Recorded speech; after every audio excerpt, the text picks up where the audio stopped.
babbling and I forgot to press start game because I was trying to remember all the other stuff. There's so much things going on over here. Anyway, moving over to Game 2. We're over here in New Gettysburg. So as I was saying, yeah, here we go. One character's on the bottom left, one character's on the bottom right, and you gotta go all the way around a little bit, or you can fly between the two.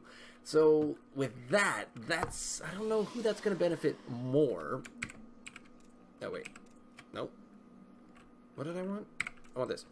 And there's a nameplate. So over here on the left-hand side of New Gettysburg, playing for the Daily Life Club, we've got a V0J. Wait, there's a and then who's playing a Protoss. And on the right-hand side, lower right-hand side. Oh wait, no, this is V0J. Ugh. Okay, in the lower right-hand side, we got V0J playing for Daily Life Club, and on the lower left-hand side, Protoss player is TheGladiator. So it's TheGladiator versus V0J on New Gettysburg. And this is what I'm talking about, where you can't actually run straight out there. You got to run all the way over here. Everyone probably knows already what I'm talking about. You can go, ooh, look at this. This is awful. Ag. What are we agging? He's trying to distract you. Don't listen to him. Doesn't matter. Doesn't matter. Good luck, good luck.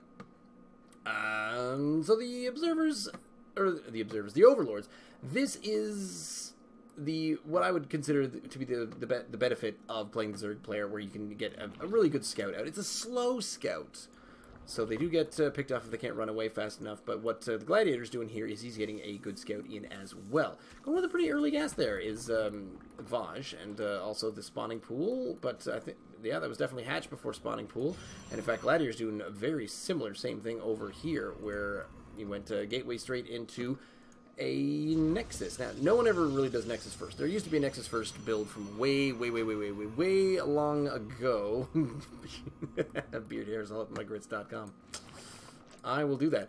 And actually, the Gladiator, he's following and scouting V0J's expansions the entirety of the way. The spawning pool is still just about finished, but the Gladiator knows exactly where all three of V0J's hatcheries are, where V0J is just trying to protect the airspace here in between, just in case there's any kind of chicanery going on from the Gladiator, which I don't think there is. There's just, I think that is, yeah, that's just the Cybercore popping in because it's early in the game, where the two players are just feeling things out. So it's 3 base versus 2 base, and that was a pretty quick expansion for both players, I think, especially for the third base from the for the Zerg.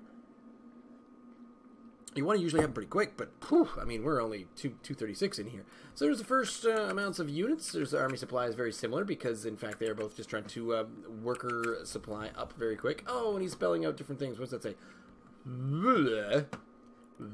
Wait, let's zoom all the way out and we can see what the Zergling is saying. The Zergling is just checking out the different, yeah, all the different bases, just to see that there's no pylons in any nefarious places, and of course this is going to result in some bad news bears because, yeah, I think that that guy was set on patrol. So usually if you leave a probe behind, he will run away from a number of different things, but, oh, here's an adept on his way up the hill, and he's going to go up against a queen. Adept versus queen, adept versus queen. Adept chooses to run away. Very, very clever idea. Now, these little birthday cake getters are still moving in, and in fact the Adept is still running away here. Not getting too far there, especially in learning anything, but there's still nothing to scout insofar as tech from V0J. But back here in the Gladiator's base, he's setting up a wall because he saw the number of Zerglings and he knew that was going to be coming in. So, and he's got the Mothership Core ready. So the Mothership Core is actually going to be able to hold this off really easily. He's got a quick little stalker just here to stand there and try to hold that off. And then he hits the overcharge on the pylon, and that's six Zerglings down, which, I mean, doesn't sound like much, but that's 3 larvae that could be doing something else.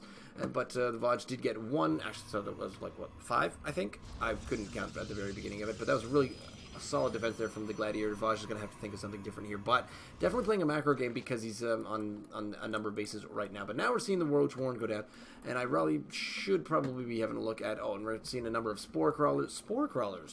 Interesting spore crawlers, either trying to call on just sort of detecting what kind of tech you're going to see there, but in seeing a Mothership Core, I guess the Spore Crawlers are just in case you see a pylon rush, but I'm still not seeing any kind of worry about that whatsoever. Zerglings versus the flying units. Once more, there's the Stalker in the right place, so now we're going to see the sentries to get their tickle beam on there, but V0J is going to be clever enough to try to get these units out of here fast enough. So that they don't take too much damage, but now, nope, the ranged units, and it's just not going to do it, so he's going to have to come up with some other idea.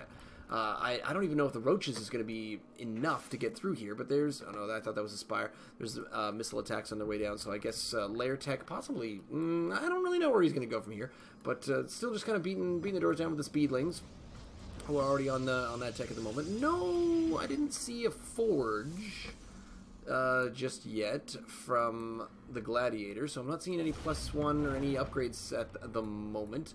I'm not sure if he's going to leave anybody here in this gap, because again, the fear of a rush from Zerglings is real. Now, the real problem here is that with the ground units, if you put all your ground units here on this little tunnel, you're sort of susceptible and not in a very good place to try to get any kind of curve around anybody. And especially if you're popping out right here, then it's possible that V0J could have curved around his units just there to be ready for it. What he's doing now is just getting himself ready on some creep, and I think he's holding himself up with nope. I thought he had some queens in the way there, but those are just Ravagers. Just Ravagers, he says.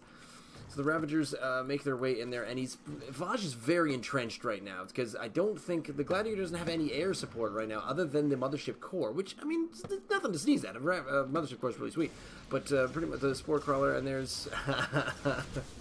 Hopefully V0J is not going to freak out about that, because that's just a hallucinated Phoenix. Is going in there for the free scout, a really nice scouting opportunity there, but it runs out of time, so it doesn't get a chance to see any kind of the additional tech, which again, there's no tech to detect up here. So Gladiator, once again, I don't know if he's gaining an advantage by not having to know that there's any more tech out than there is currently, or he's just super paranoid about all the stuff that's going on up here. Maybe a little bit of paranoia, so he drops in with the 4 adepts, and he's just going to try to do a little bit of damage up here. But now he's trying to split his army, so he comes up to take care of these adepts. He's got a couple of speedlings that are going to move their way in there, and a couple of Ravagers all at the same time, just to try to pick off these adepts and stop them from doing too much damage. Meanwhile, at the same time, there's a speedling attack over at this extended base here from V0J, and he's doing he was doing some decent damage there before the adepts put a stop to that. There's the remainder now of V0J's army are now going to make their way out here, and I think, oh my goodness, those Ravagers just destroy everything, and I think he's probably going to pick up this Warp Prism as well. A couple of units, just a few stray Zerglings up here at the front door of the Gladiator, not really lasting all that long. But now the V0J is deciding to go the long way around instead of going along this this channel, because, oh yeah, I mean, he could get stopped. I don't know how easily or that would work, but the Warp Prism is just sort of standing guard, just making sure that no scouting weirdness is coming across. But the good news here is that V0J knows that this third base from the Gladiator is fairly undefended at the moment, and here comes the army to defend against this, because the problem, V0J brought in the one single Zergling to do a little bit of a poking attack, and that was enough to piss everybody off. So now what V0J is doing, he's trying to get in there with the Ravagers, and I don't think he has enough units. The Roach is in behind this, but there's a huge warp in right there from the Gladiator, so he's definitely got the units to hold this off, even though V0J is technically ahead right now. But he's just trying to stop this third base from really getting going, especially as he's expanding to a fourth base at the same time. Both players actually keeping their resources down really low, and there's a decent force field right there just to keep a few more units away from the Gladiator.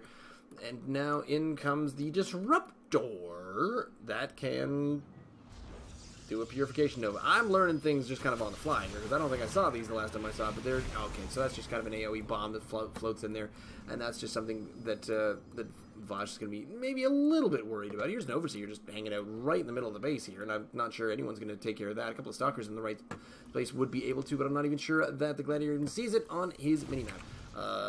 If we have a look here, yep, so the Gladiator is just peeking here and there and just trying to figure out where anyone's coming from, and V0J is going to get a little bit of a snipe here, tries to poke in there, and does manage to get the Mothership Core once more. So here's the Mothership Core again being built. Spire's about 3/4 of the way done, so now it's going to move into a bit of an air-on-air base, because the ground base wasn't really, there wasn't really a clear winner from either of the players, and so now it just needs to be that V0J is going to move in, trying up the ramp again for the ground units, and still gonna kind of wait out for that Spire, but it looks like the Gladiator is winning the ground army war. I don't know, wavering contest with the ground army with Disruptors. So I believe those are flying units, so they should be able to be picked off by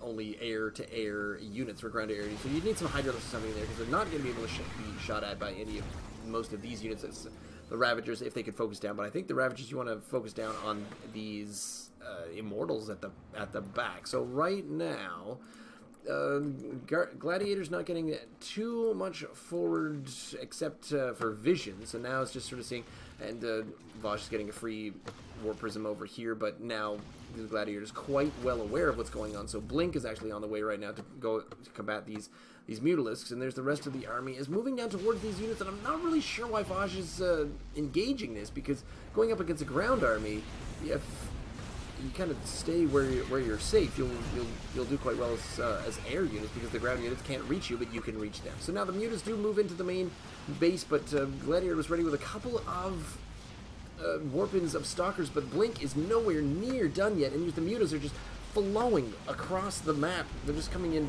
fast and furious. The ground army did retreat from the third base, did not quite manage to pick it off, but these Mutalisks are doing quite a lot of damage here. I'm not sure if they're going to try to be aiming for tech or just maybe trying to take out this Nexus. I think it killed a number of workers, and so I don't know if the problem is the worker supply right now. Down to 33, so yes, at this point in the game, the Gladiator is not doing too well with a worker count of only 33, but now the Mutalisks did stay in there. Maybe, I don't know if maybe getting out right away was the best idea, but they're going to stay in here and just continue to pick away at some of these. But with the Guardian Shield up, the ground units are not taking quite enough. But with this many units, we're up to 16 Mutalisks just all charging around right now. The ground units still trying to get in up here at the top.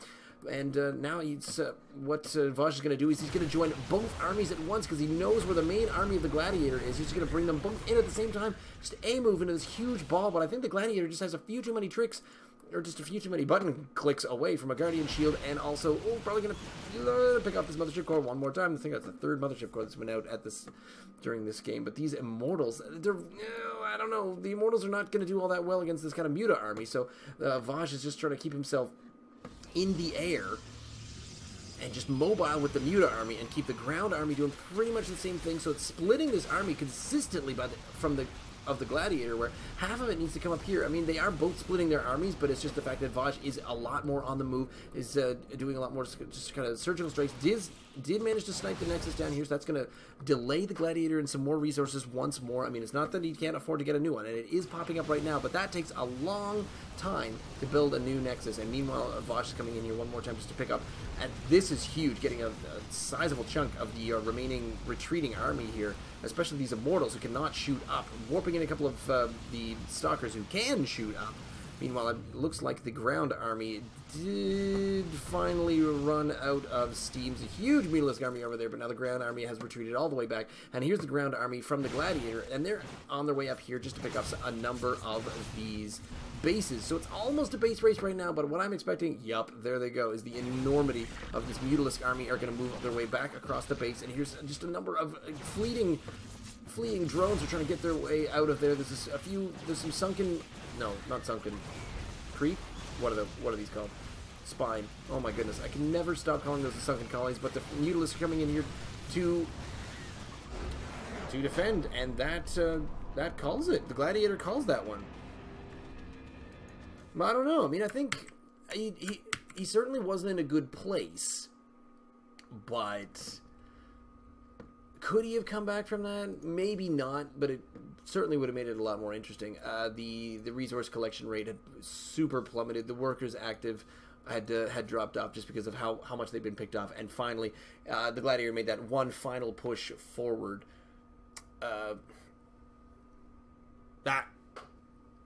And when he made that push forward, that was pretty much him saying, I wonder if my army is big enough to go up against this other army. And sadly, it wasn't.